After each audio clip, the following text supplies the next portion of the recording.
We'll wait for 15 minutes and then we'll start. Let's let the people join eventually. All right. Yeah. Just let me know.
Okay, I think we're good to go. Bismillah, salatu salam ala Rasulillah. Thank you so much, everyone, for being here. My name is Turki Fagira. I'm the managing partner of TAMX Studios. Glad to be talking to all of you. I see some familiar faces. We can definitely deliver the session in Arabic, but I think we're going to have non-Arabic speakers with us. And the content is going to be in English as well. So in case you have any questions throughout the session, if you want to post any of your questions, even in Arabic, just put it in the chat and we'll respond back to you. So let's start by a brief introduction about TAM and TAMX what do we do. So we are part of TAM, a company that was established in 2011, focusing on citizen engagement, crowdsourcing, and open innovation. And we took it to the next step this year by establishing its innovation studio, TAMX. We are focusing mainly on designing experiences when it comes to the public sector. How can we apply all of that accumulated knowledge that we have built throughout the past few years within public engagement to design better services and policies and engage with the crowd. Over the past few years, personally and with TAM, we have worked with over 30 public entities in so many areas when it comes to citizen engagement, service design, open innovation, and building innovation capabilities.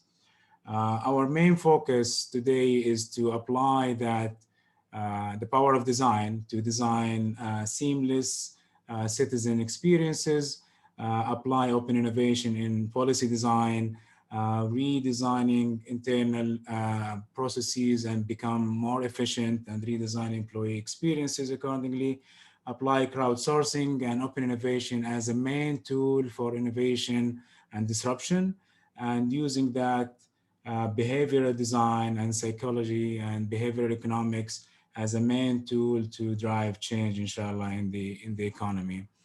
The thing that we, I think, do the most is that we provide full-fledged design and delivery expertise.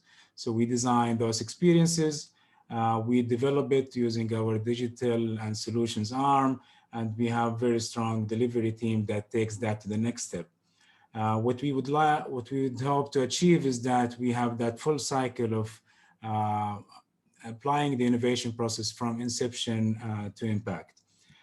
So I wish that you visit our websites and learn more about our services, inshallah, after we finish from this masterclass. So there are few basic rules. I see some familiar faces who attended some of my sessions before, so I think they know the rules. Basically, one of my most important rules is to have fun, is to engage with us, is to keep interacting. It's not going to be a one-way communication. So please take notes, whatever you have in mind, any questions that we can take as we go throughout the session.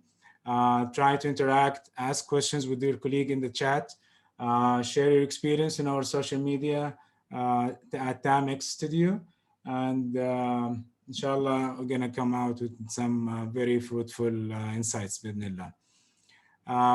So to start that interaction, I would love if you all take off your phones and scan the code that you can see. It's a Slido survey. I would say the first thing that I would like to start with is to ask you, what are your expectations of this talk?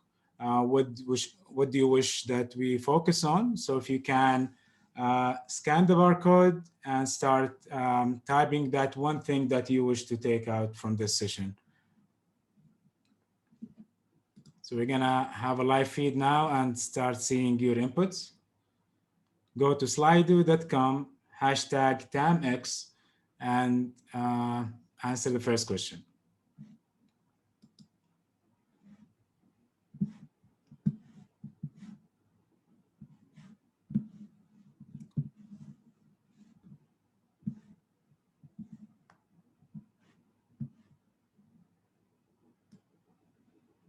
يلا شباب.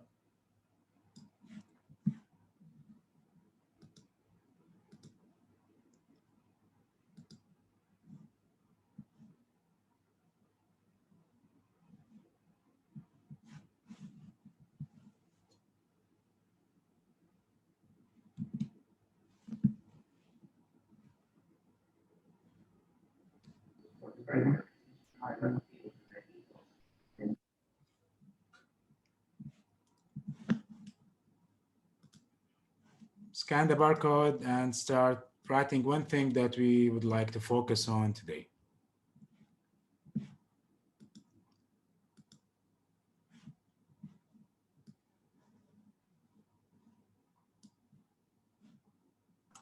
Hi, Turki. Sorry, Femidia. I see a few questions on the chat. If you could click on the chat. So just give me a second. Yeah. Yeah, this is Zoom. Go back to the slides. Yes. We get a different question. Nice. So let's start.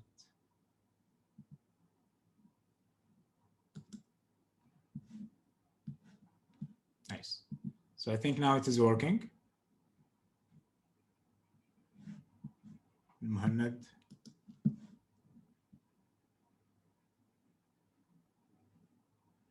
We got one answer.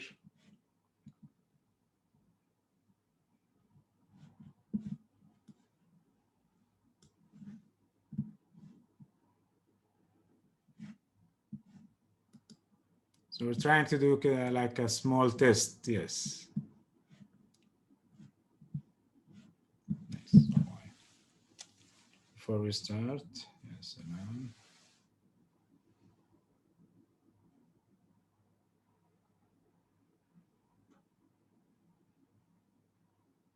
yes. Okay. Questions.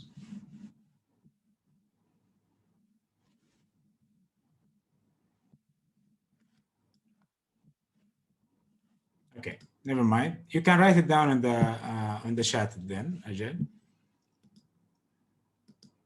Yes, Nora added the right link. Thank you so much, Nora. Join the event. Yes, we changed the name. Yes, that's why.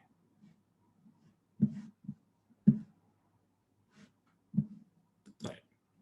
Let's skip it وندخل في الموضوع.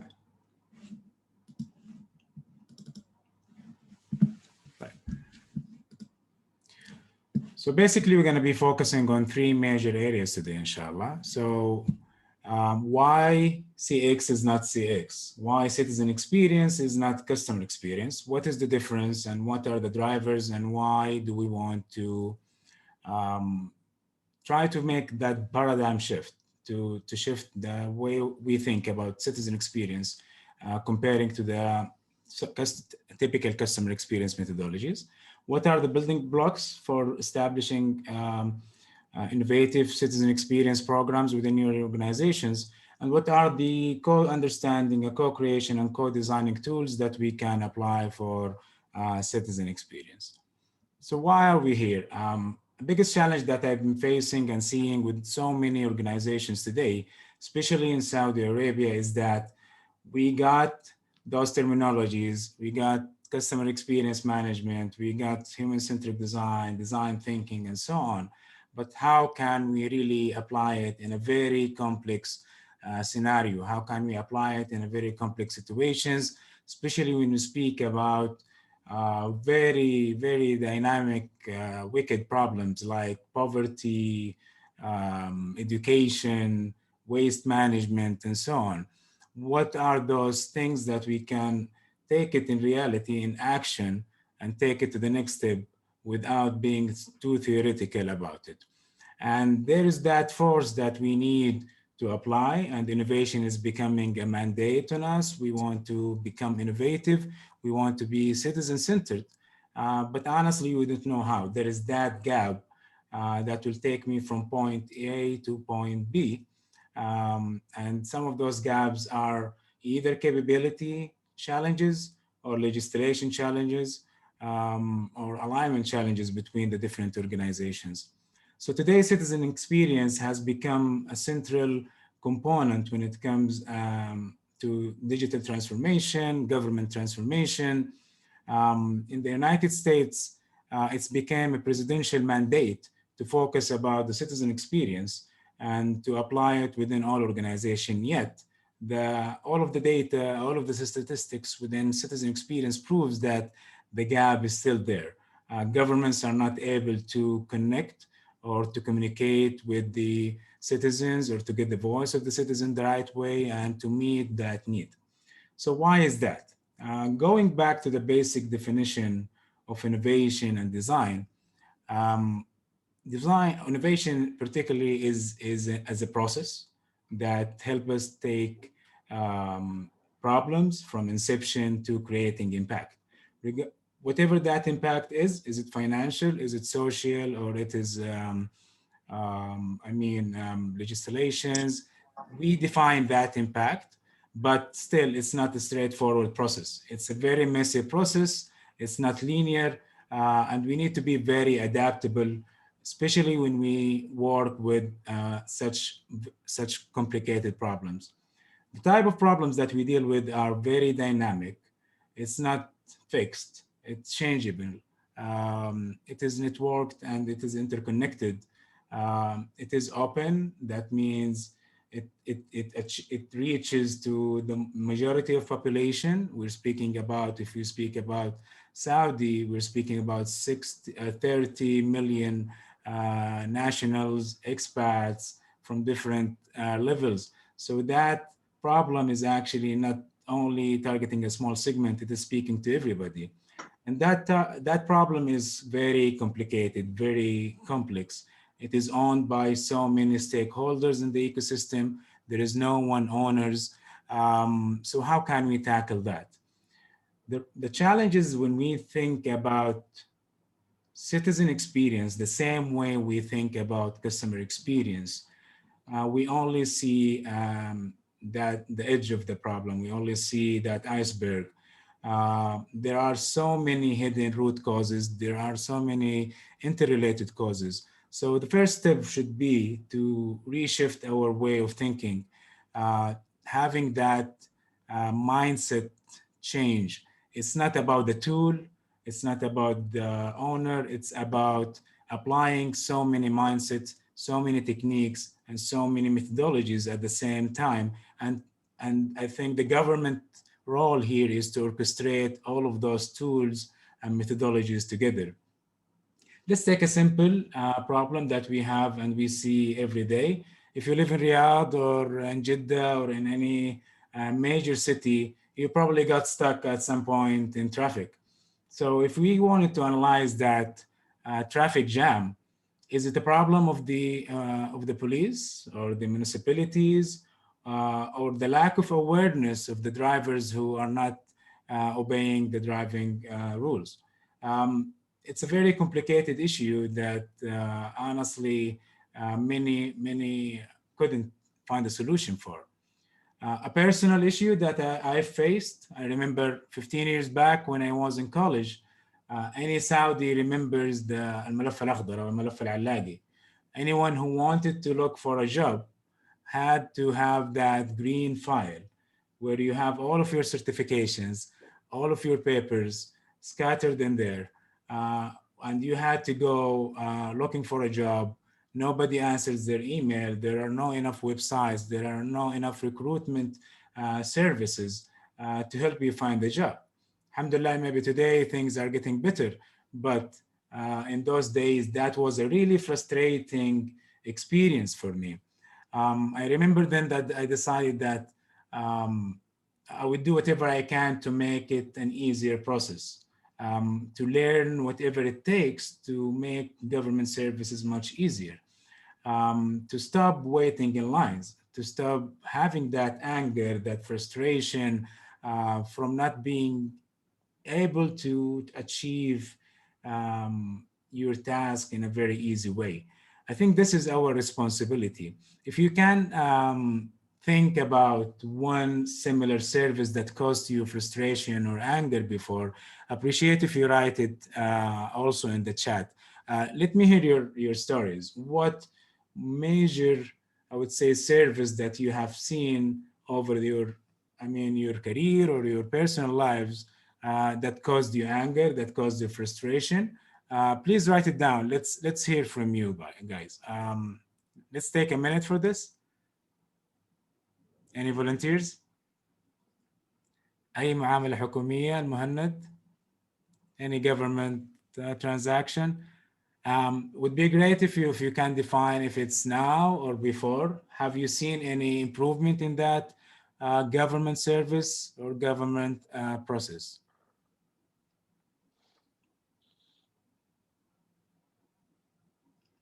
Food delivery services, okay.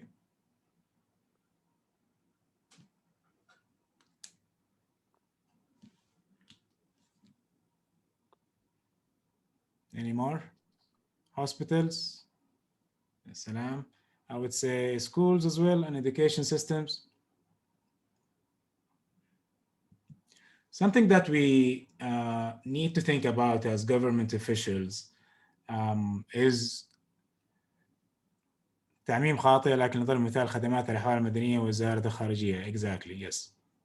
So we need to be very specific about those interactions and those experiences, and we're gonna get to that level, inshallah, in our class.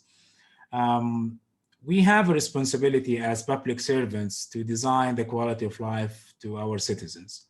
Life is a collection of experiences that has been designed by someone who probably was sitting behind a desk and made a choice that affected generations. Our responsibility today is to get out of the building, is to meet with the people, is to understand that every decision, every service that we provide is going to affect the quality of life of those people. Today, we have a starting point, a good starting point when it comes to government innovation and citizen experience design, which are the global the global goals for sustainable developments. When we speak about educational challenges, gender equalities, industry and innovation and infrastructure, sustainability and climate changes, all of those are problems that will be reflected into the government services and public services, and then it will be translated into the feelings, it will be translated into the services, it will be translated into the quality of life of the people that we are serving. So what are the key drivers for government innovation and public service innovation? If you go back to the basic definition of any organization, whether in the public or in the private sector, any organization has three things to focus on. First, it needs to create value through services, service design, and public policy design, and deliver that value, that service, that product, that policy to the citizens, and capture value from those citizens by getting their feedback, by getting their productivity increased, by giving their satisfaction level increased.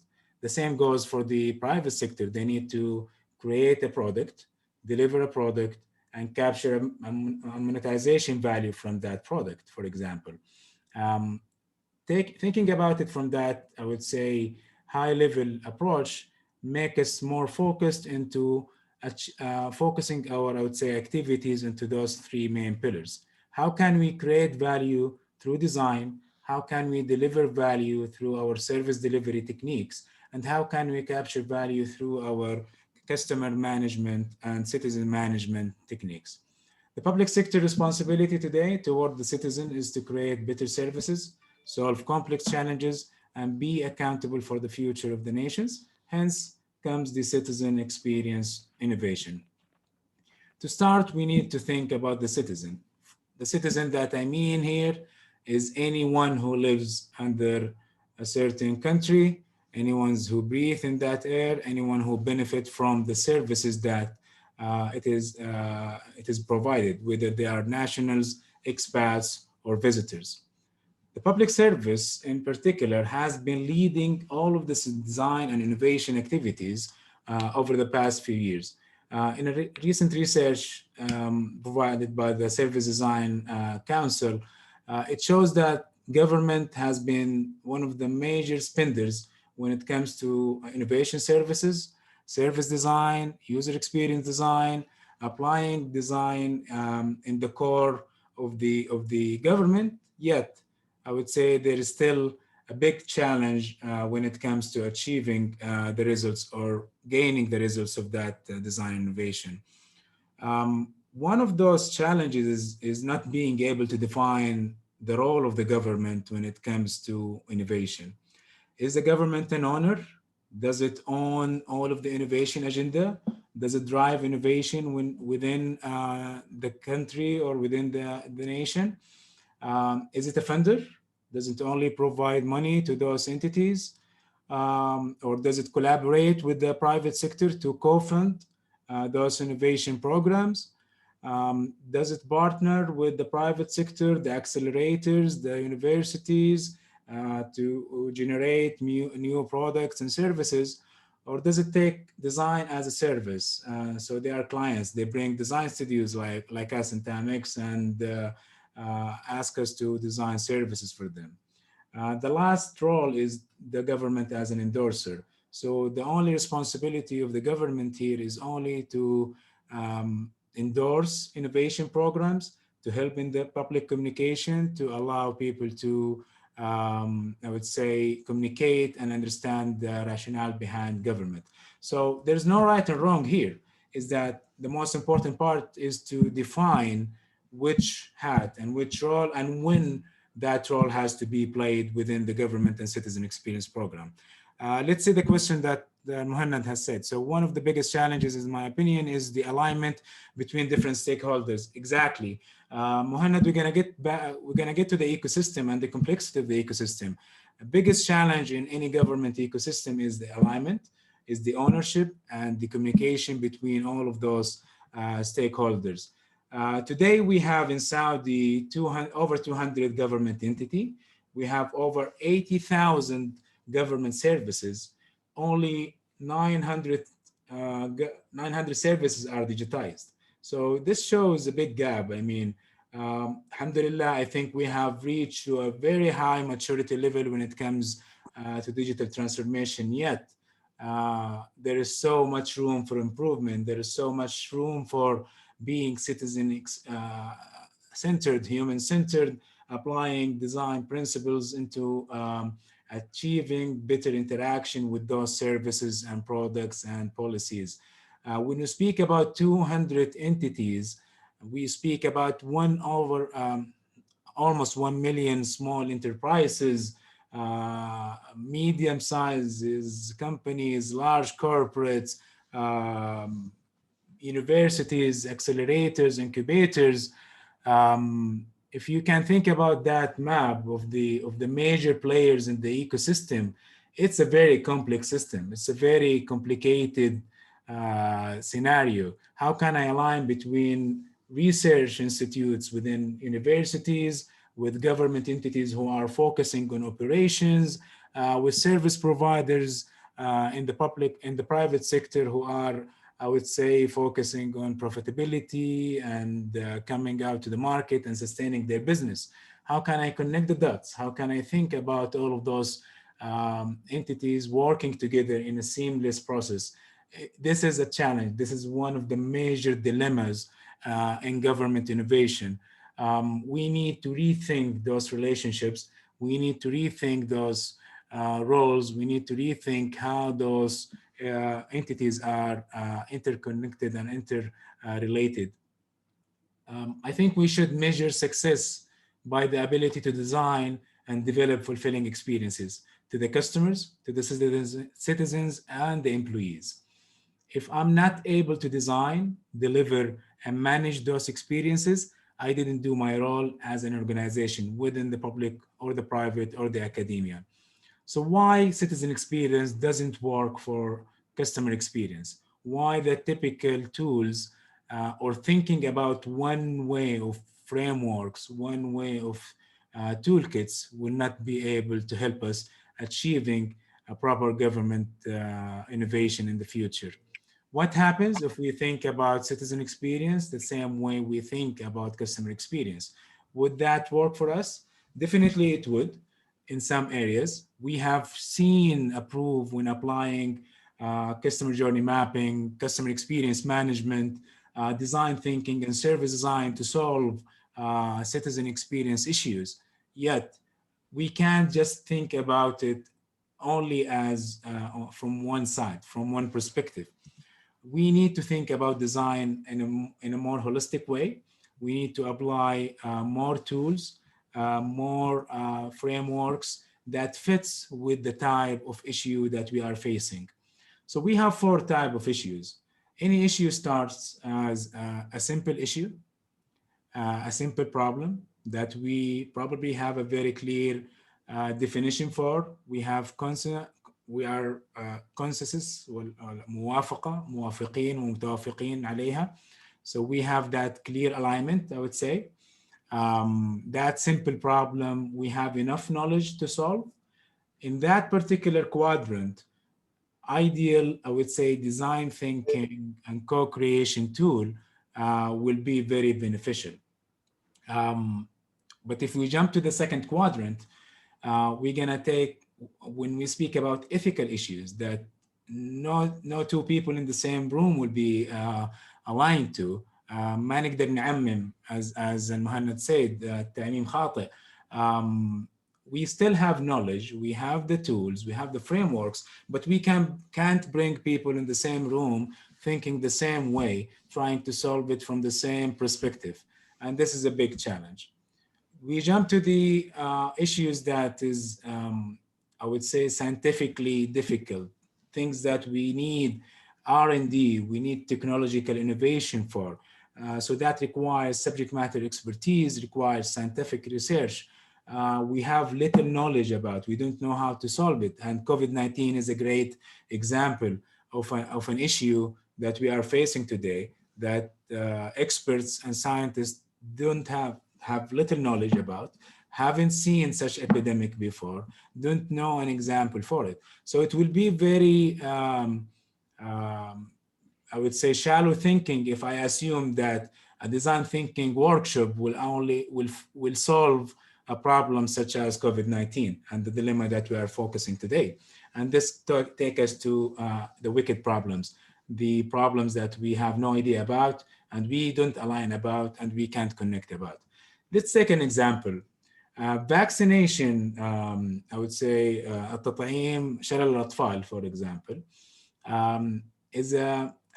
was a wicked problem, was a problem that scientists didn't have a solution for at some point.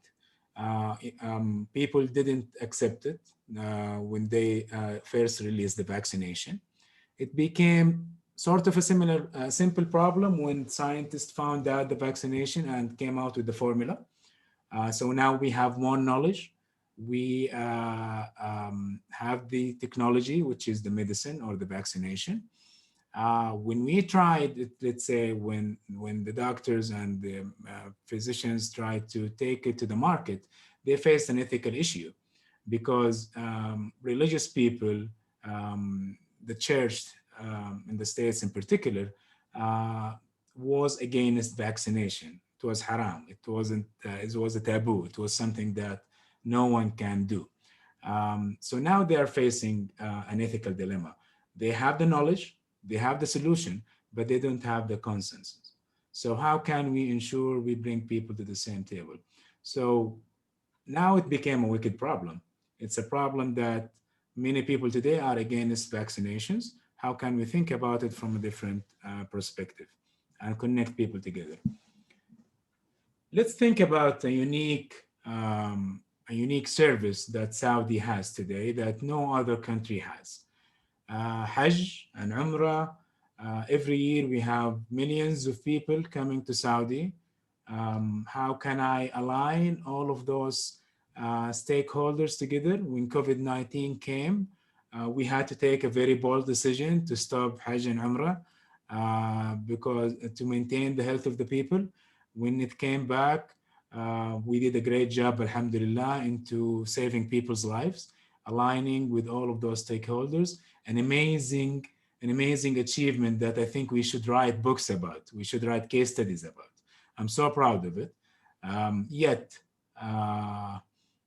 you can't just write a manual for it. You can't just write guidelines, a checklist for that soldier who took the initiative and smiled in front of that Haji, or took a bottle of water and gave it to someone who's 30, or took that extra mile to deliver a fulfilling spiritual experience. How can we think about Hajj as a very complex ecosystem that we can design, I would say, engaging, simple, impactful interactions as we go throughout the Hajj journey, before, during, and after. If you're not from Saudi, I would like to hear um, an example of such complex problem.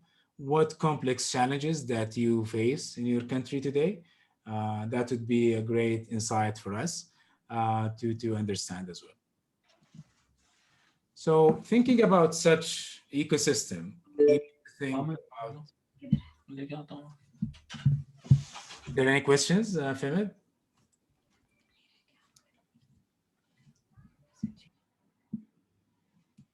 Okay, moving on.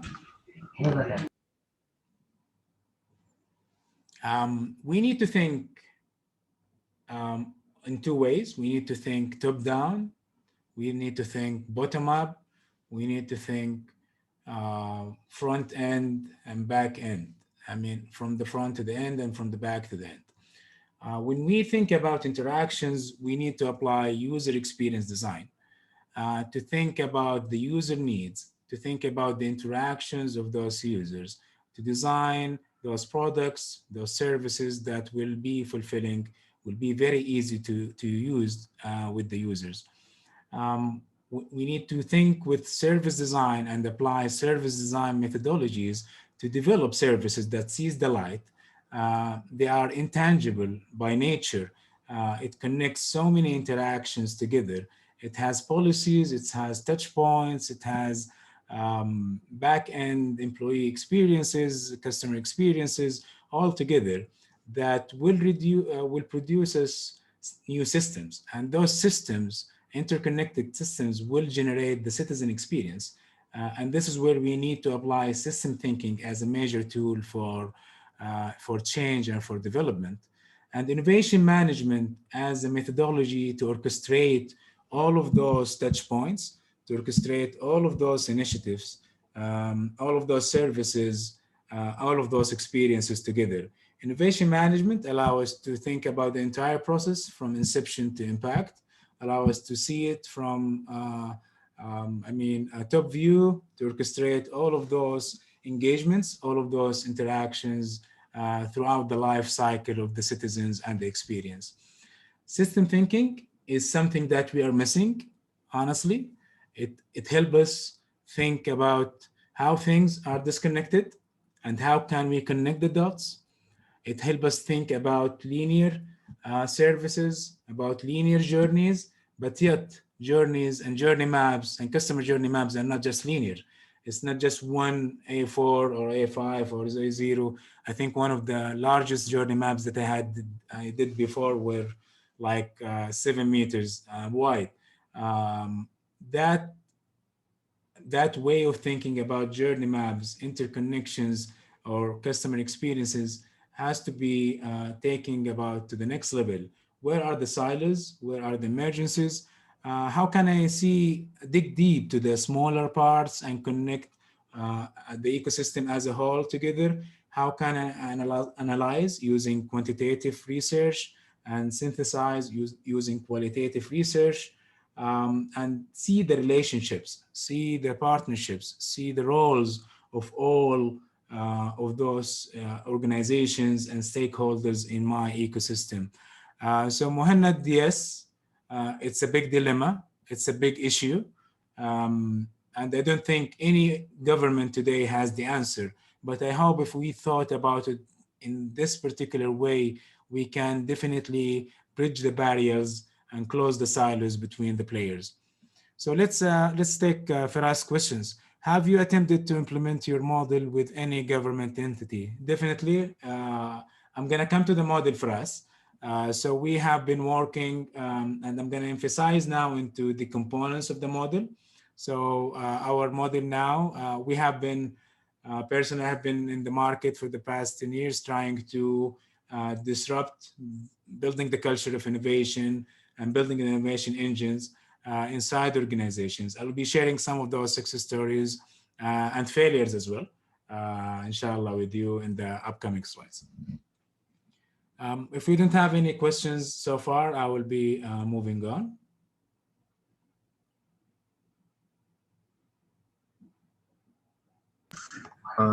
Turkey, there is a question from Firaz I just saw. Yes, I just answered Firaz, and I will come to his question in the upcoming slides, inshallah. So how can we, let's speak now about the how. How can we create impactful experiences? And I'm going to be emphasizing on TAMX framework that we have been adopting. We have been applying. MashaAllah, Al-Asila is on the right time. All of the questions are coming perfectly at the right time and the right stage. So a personal story for me, I honestly jumped from my secure job to work into innovation and design as a consultant the moment I heard about the National Transformation Program and the Vision 2030 program. It is then when I really realized that there is that top-down ownership, there is that seriousness, eagerness to drive change. And me and my team have been working very hard into introducing human centricity to design and design methodologies within the public sector and the public sector in particular over the past few years. Our focus is to design and develop experiences that makes people's life simple, engaging, and impactful.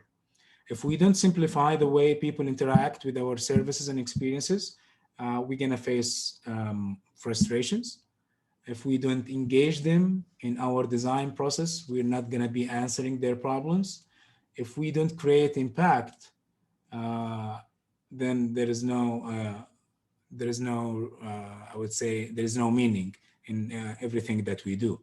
So we came up with our 360 CX innovation wheel, which basically is based into three major pillars. If I want to think about citizen experience for us or all of the team who was attending with us, I need to think about four major components. We need to think about the citizen experience structure. How can I design the citizen experience innovation strategy? How I can design the citizen experience engine? And how can I build the culture of innovation and design within that particular innovation, within that particular organization? I will be digging deeper into, inshallah, each one of those components and sharing some of the examples that we have been doing. The second pillar will be applying or choosing the right design tool for you. Using tools like system thinking, human-centered design, service design, behavior design, and nudge, I would say, is a very important very important methodology. User experience design to design interactions, and open innovation and crowdsourcing as a key tool to engage with the people and co-create with the people. And this is something that we have been doing since the beginning of the establishment of TAM. And we'll be sharing some numbers and techniques as well in the upcoming slides. The third pillar is the citizen experience delivery. So design by itself is not enough. We need to ensure that we have very strong delivery units. And in Saudi today, the vision realization offices and the VROs are doing the great job in orchestrating that part. Digital transformation is a key enablers for any service that we develop. And applying agile innovation, being agile, being acceptance to try, to fail, to experiment is something that is very important to deliver that citizen experience. Citizen experience management is the last part. So once we build a structure, once we design, once we deliver, we need to manage, we need to govern, we need to ensure that we have the right environment, we have the right governance model to sustain that experience throughout the process. So a question that I receive always, is it a linear process? Definitely not. Do I need to do it one by one? Definitely not. I have worked in projects where it started with a 1 hour project, a 1 hour design workshop, and it took 4 years to transform it into a sustainable innovation, a public service innovation lab that has qualified people qualified structures, very clear mandates, very clear toolkits, and quick wins and success stories. So it takes time, honestly. And the structuring part is definitely the hardest part. But let's understand that if I need to disrupt my ecosystem, if I need to disrupt my services, if I need to disrupt my citizen experience, I need to change everything in the way we do business. So how can we design a very tangible citizen experience strategy? A big pain that most of the government entities face today is that they all have strategies that came up from a management consultant office. So we have 200 pages of a strategy map, a strategy house, or whatever we can call it. We have initiatives, and yet we can't take it to the next level. How can we be very pragmatic, be very actionable, realize that there are things that could be designed and executed immediately, and focus on the quick wins? Building the innovation engine within my organization to achieve that. So a big challenge is the lack of ownership within, I would say, organization when it comes to citizen experience innovation and design in general. So there is no chief design officer, there is no chief design or innovation officer, a dedicated space, a dedicated team, a clear mandates that is fit within the organizational design, within the organizational structure. And the culture by nature is busy delivering, is busy operation. So how can I apply innovation and design in parallel as a bimodal to walk through or to shadow the operational and delivery techniques? I think this is a big pain that most of the people who are working in the government sector are facing today. So integrating design in the DNA of organization takes time. It will be really difficult to assume that if we have been doing things over the past 30 or 40 years, it will change only in 1 year. We have done a great job over the past 5 years, honestly. I've been working with so many public entities and seeing the maturity level. But you need to be very aware as a public servant, as a decision maker, that there are steps that you need to take. So you need to design to solve problems. So this is where the quick wins happens. This is where design sprints and workshops and embedding design to solve those quick wins is gonna prove to the people that design and human centricity and customer experience design and innovation is actually a valuable methodology, is a valuable toolkit. Then I need to build the capabilities, and building the capabilities comes on 3 major levels. First, we need to change the perception, and this happens through communication and awareness. Second, we need to train the people, make them own the tools, own the toolkits, master those tools when it comes to service design, interaction design, and this comes through training. Second, I need to have the ownership, and this happens through embedding and implementing and establishing innovation units and innovation labs within the organization. The last part, which is I really hope to see, inshallah, very, very soon, is to have design and innovation as a policy. You need to speak the language of innovation and design from the top down and from the bottom up. Otherwise, it will not succeed. So unless we have an entity that owns the innovation agenda in Saudi Arabia or in any other government, we're gonna have a risk of not sustaining all of those efforts, all of those long hours, all of those amazing achievements that we have been doing so far. One of our products, and this maybe answers Firas. Personally, I have been, as I said, in the field for a long time, alhamdulillah. I have established over 5 or 6 innovation centers in government and corporate labs. I work particularly in a field that is The statistics says that all innovation initiatives have a 96% failure rate. And the reason is we don't think about it the right way. We don't have the right, I would say, ownership for it. So we introduced the Citizen Experience Lab as a product to introduce and build within the government innovation units, establish that momentum, help educate the market, educate the ecosystem. Does it have to be a fancy room with lots of post-it notes and moving wheeling chairs and tables and stuff? Definitely not.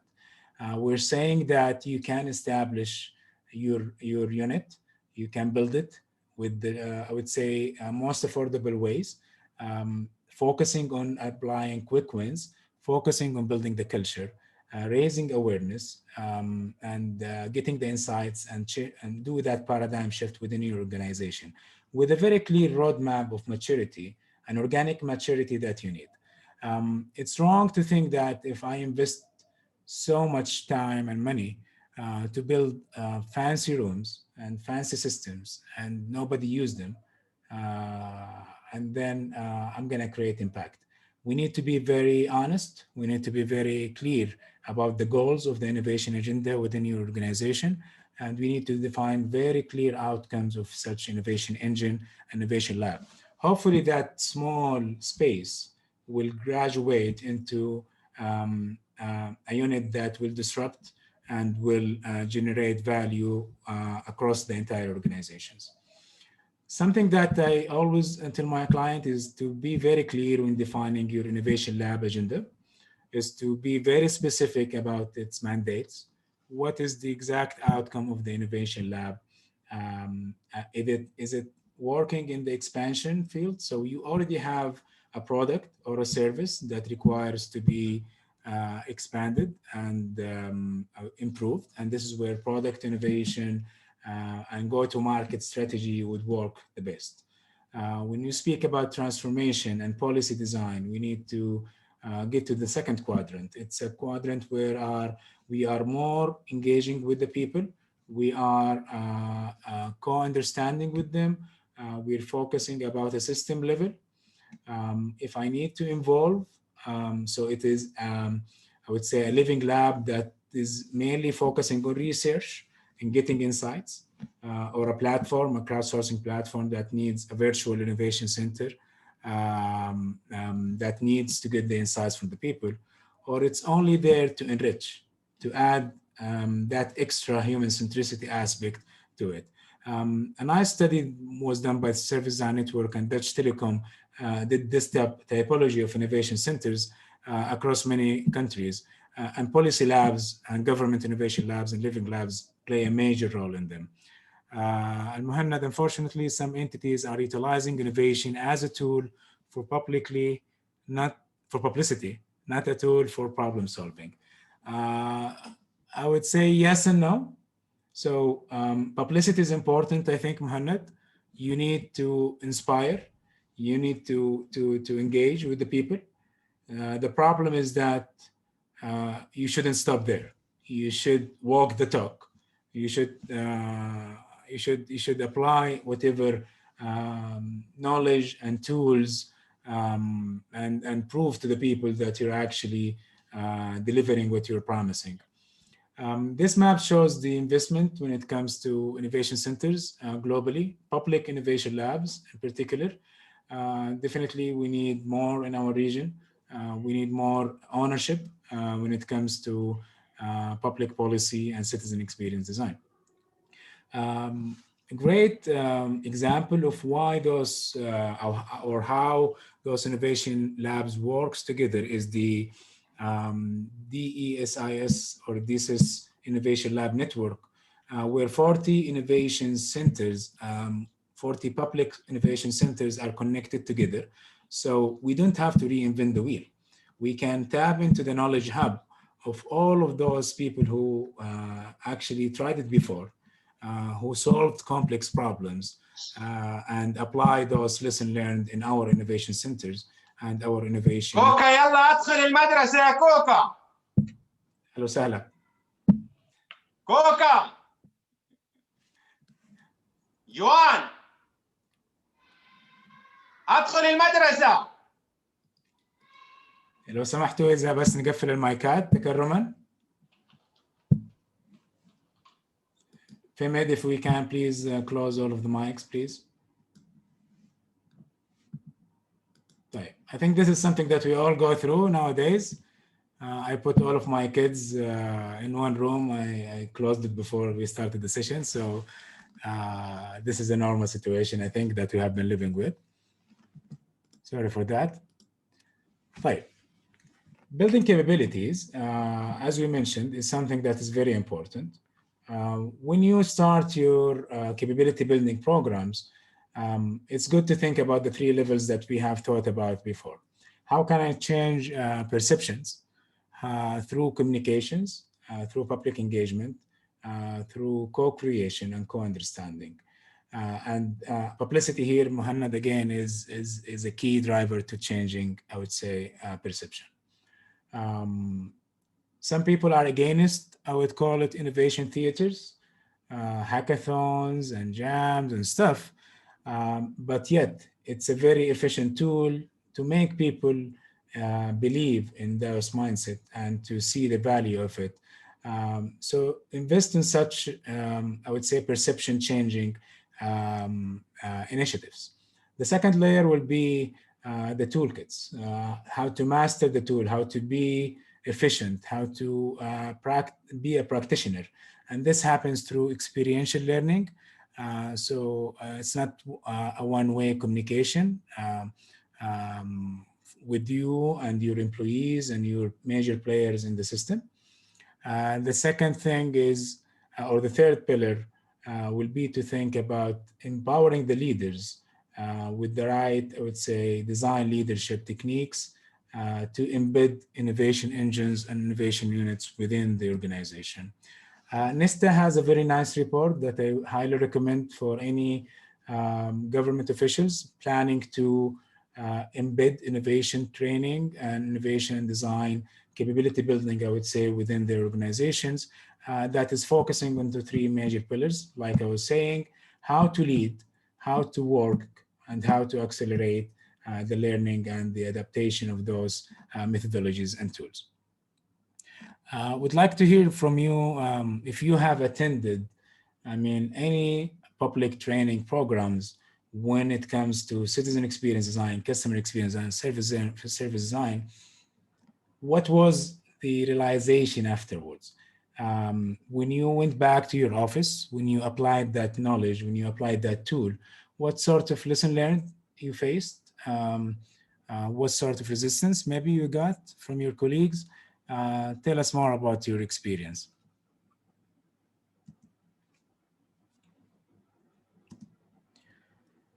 So the second part when it comes to delivery is how can we engage with the citizens? How can we bridge the gaps? And I'm going to focus only in on one major technique here, which is open innovation, our bread and butter here in town.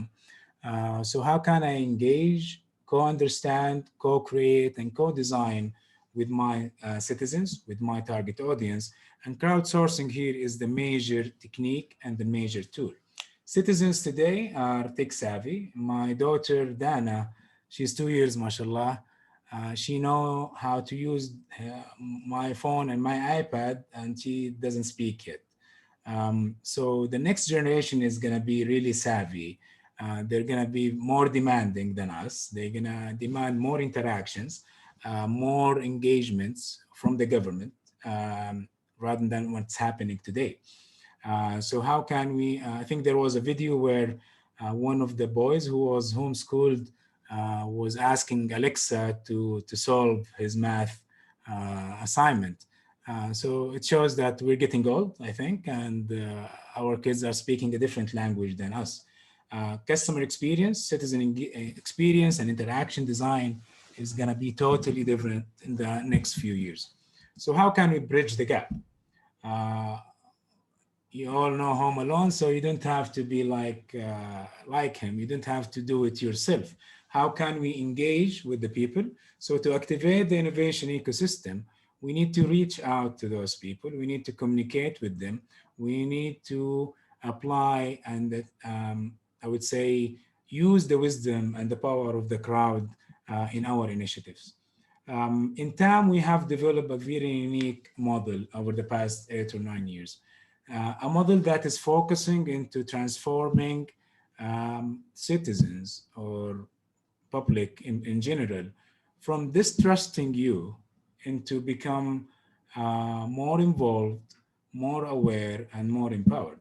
So we take you from distrusting my policy, distrusting my initiative. I inform you, I start with information, and I start giving you whatever information is needed. I can consult with you and ask for suggestions and ideas. I can involve you in the decision making and the policy making and the design making. I can collaborate with you when it comes to the co-creation. And finally, and hopefully this is the level that we want to achieve, inshallah, in the next step, is to empower you to take actions with your hands and to take it to the next level. We have reached over 1 billion people over the past 8 or 9 years, over 500,000 ideas, over 500,000 types of content were developed using crowdsourcing, using open innovation, applying open innovation and crowdsourcing into so many initiatives that has created impact, that opened market, that nudged people into taking action. One of the, I would say, most relevant, I would say, experiences that we had was Ain Hajar.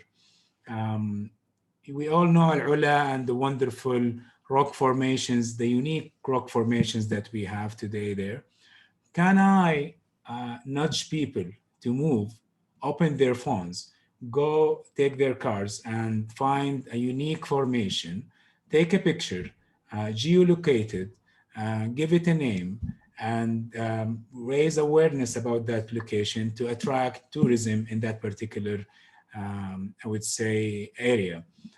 This process is something that we proudly have done in that particular program.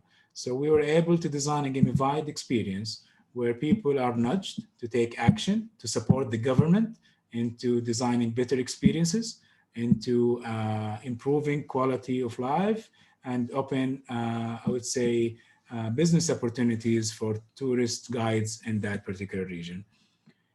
So jumping to the next level of open innovation, you need to think about it not all in one size. So crowdsourcing can happen into so many formats, either in digital platforms, either when it comes to user research, ethnographic interviews, co-understanding workshop, testing a hypothesis with the design sprints and research sprints, asking the public for ideas, asking the citizens for ideas and engagements, seeking out subject matter expertise. Today, we have reached to a global and local network of innovators who are willing to co-solve with you. As a government entity, you shouldn't worry or take that burden yourself. You can engage with the public to help you with that.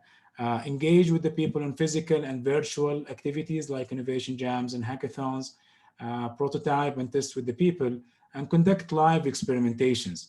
Don't just roll out that particular policy or service without sitting with those people one-to-one and seeing them. Let's see what Firas has. So question for later, if not covered. Focus on quick win solution doesn't create a sustainable, innovative environment? Yes or no? How to solve this? Example, labs introduced without clear, strong CX or innovation strategy. Exactly, Firas. I think we need to focus on both quick wins and long-term.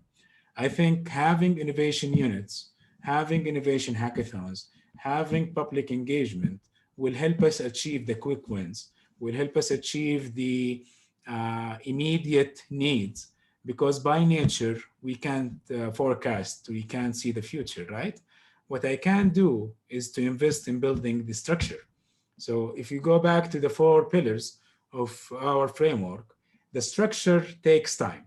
The structure itself is being on 3 layers. The strategy, which is the long term, the engine, which is, I would say, the quick term, and the culture is in between. So it's the process or the journey that you can take from today as an innovation unit until you achieve your strategy and long-term vision. You need to work on that spectrum as an innovation, a chief innovation officer. Having a lab without a culture, without capability is a big disaster, is a big failure.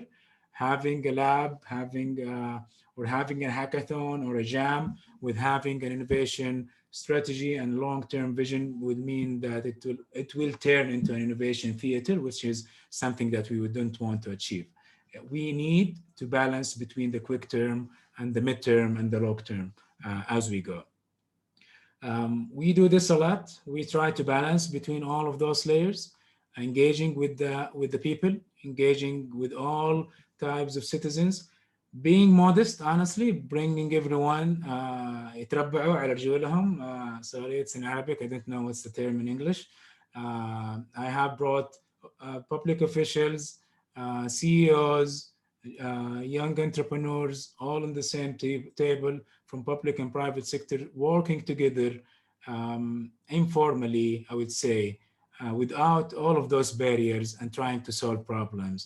How can we engage decision makers, designers, creative people, innovators, public officials? We can't assume that all of them will be able to design experiences, but we need all of them working together. So it's our responsibility to build the platforms and build the areas and build the space, regardless what that space is, and try to achieve that impact together. An example here was to redesign Abshir, and Mr. Ali Asiri, Engineer Ali Asiri, the CEO of Yassir, was attending that event and was supervising the outcomes. So having such sponsorship and ownership will definitely achieve impact. Something that is very important that we neglect as well, get out of the building. Speak with those people, the real users, speak with the real, hear from them. Qualitative research will allow you to get understanding, get different perspectives. Surveys by themselves, voice of the customer's tools are not enough. Let's get our hands dirty. Let's get to the streets. Let's speak with the people, regardless where they are, how old they are, and what are their needs. So crowdsourcing and open innovation can be done on different spectrums, different areas. A very nice tool that is about exchanging value is My Eyes, Be My Eyes. It's a nice platform that you can actually crowdsource people to see for you. And there is Terjimli as well, a Saudi-owned platform that asks people to translate for the refugees.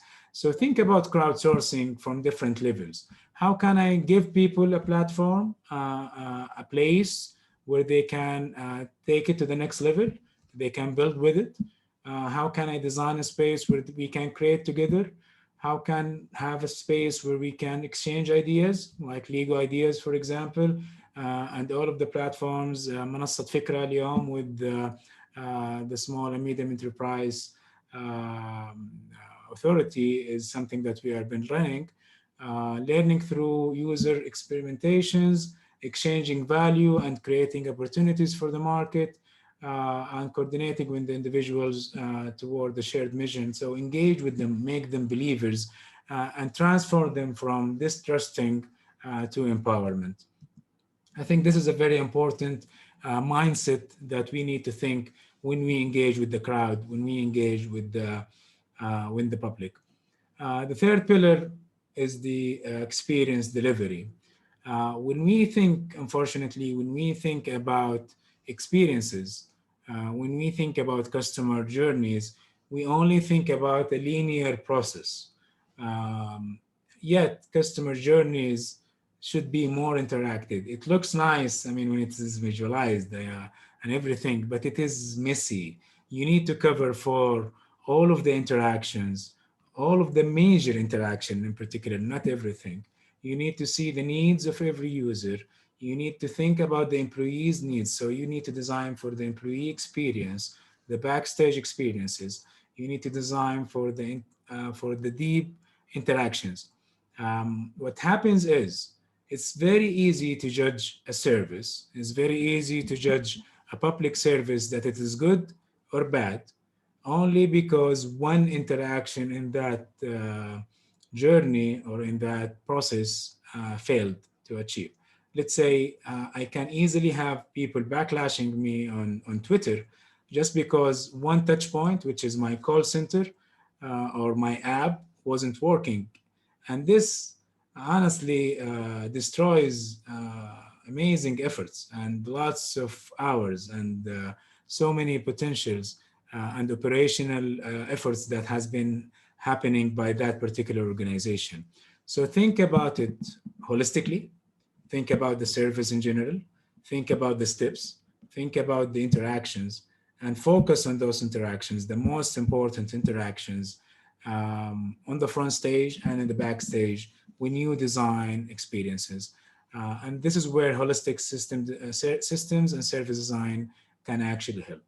A very nice book called Good Services was recently launched. And the writer, she wrote 15 rules for designing good services. I really found it useful, I mean, to think about it. Whenever we design a public service, whenever we design a public experience or a public product, we need to think about it. It has to be easy to find. If it's difficult for me to find it, I'm not going to be benefiting from that experience. It has to enable the user to complete an outcome. I need to be able to start. I would take shopping carts, for example. So when I start my shopping cart, I add all of my things.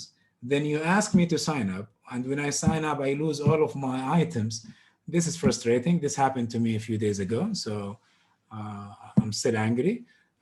So help me achieve an outcome by the end of that particular service. Set expectations very clear from the beginning. Work in ways with familiar to the people. Don't speak jargons. Don't speak very sophisticated and very complicated terminologies. It doesn't require high-level onboarding. I think the successful experience is the experience that is very intuitive and very easy for people to apply. And maybe Apple did a great job in that as a benchmarking for product innovation and experience design. Reduce the, I would say, the steps as much as possible.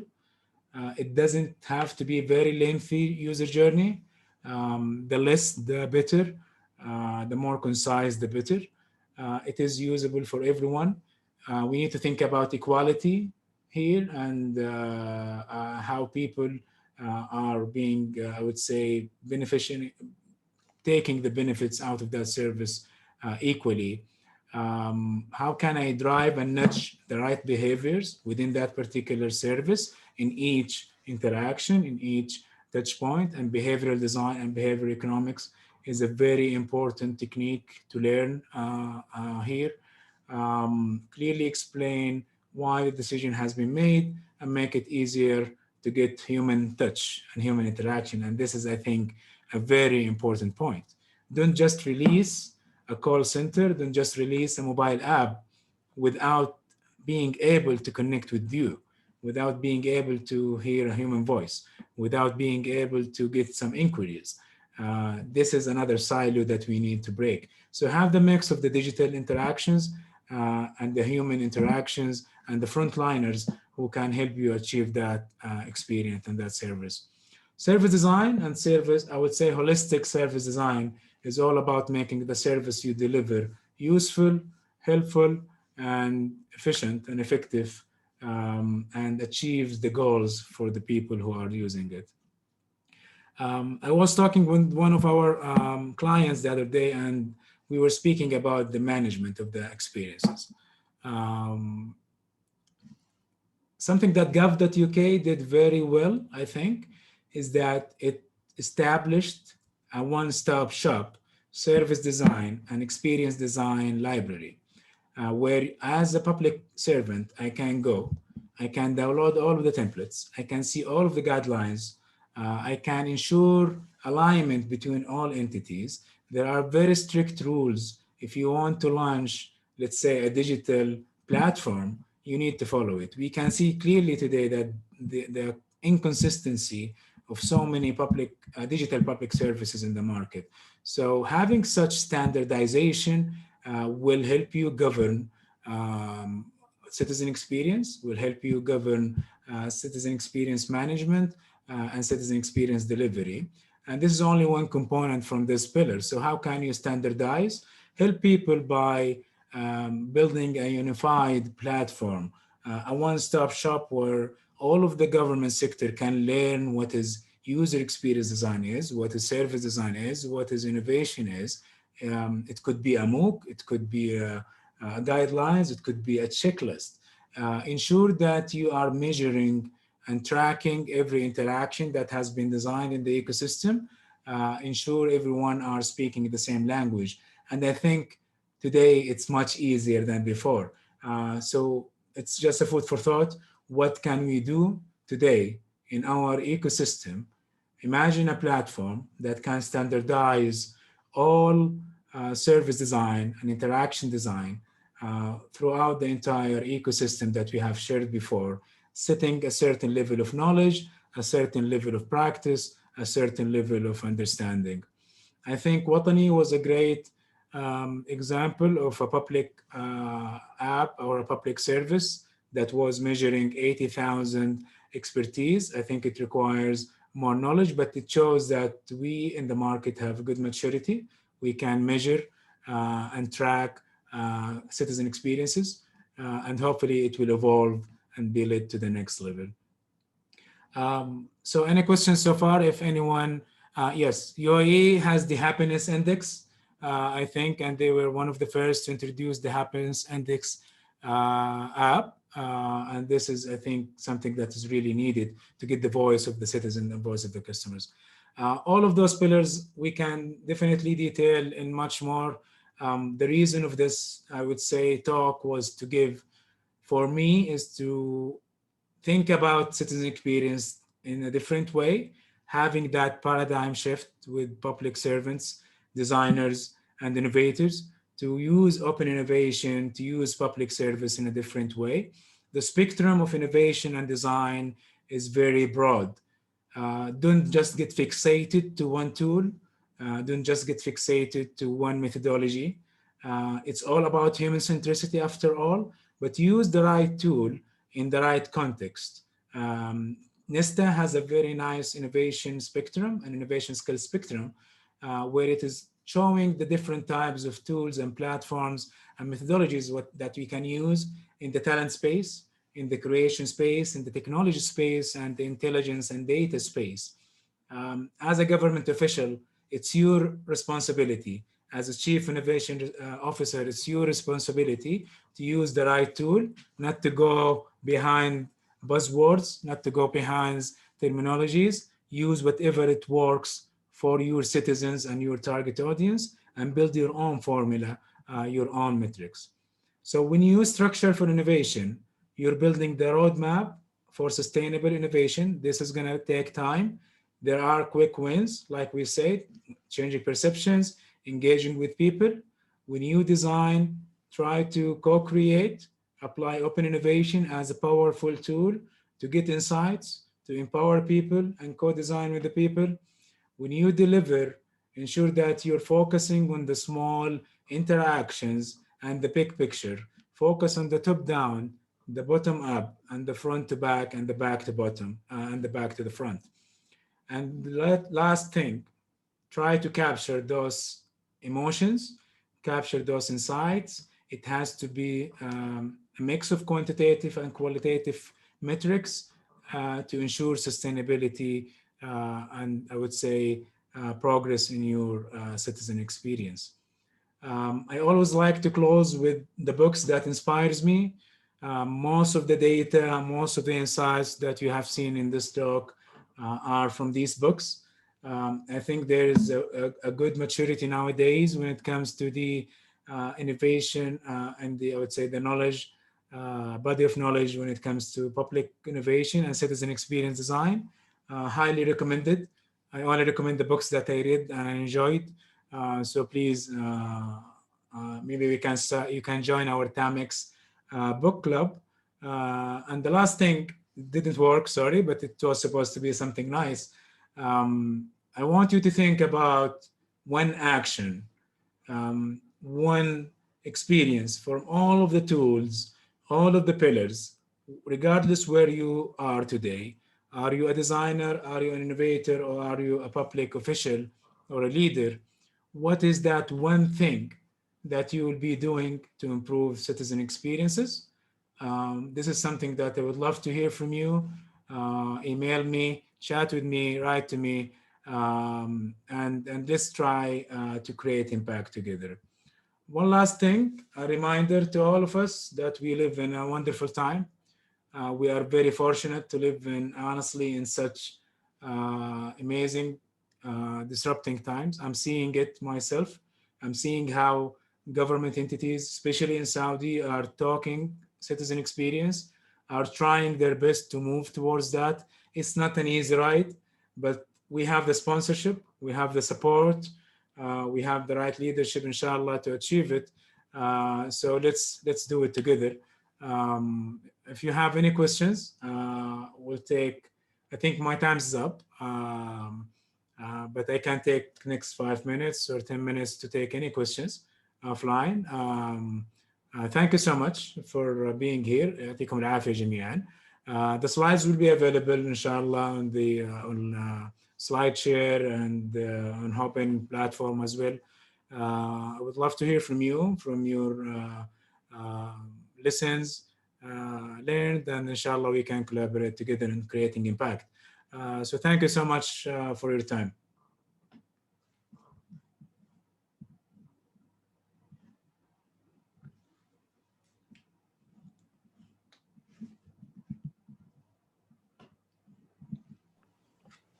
تركي الله يعطيك العافية، شكرا والله، عرض مميز جدا بالأمانة، يعني مو مدح لك يعني أبدا، بس I've seen أمس واليوم يعني I think this is one of the top 3 that I've seen today and yesterday. Thank you so much. Thank you. بالتوفيق إن شاء الله. عليكم. شكرا لك.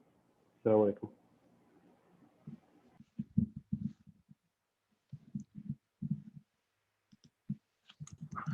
Thank you very much, Turki.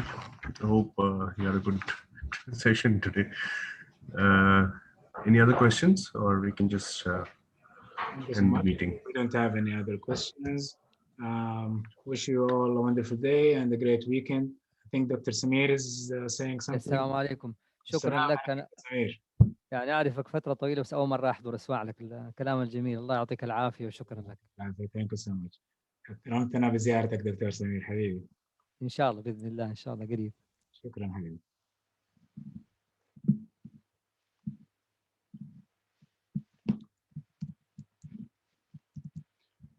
Thank you so much, Mafid and the team. I think that's it.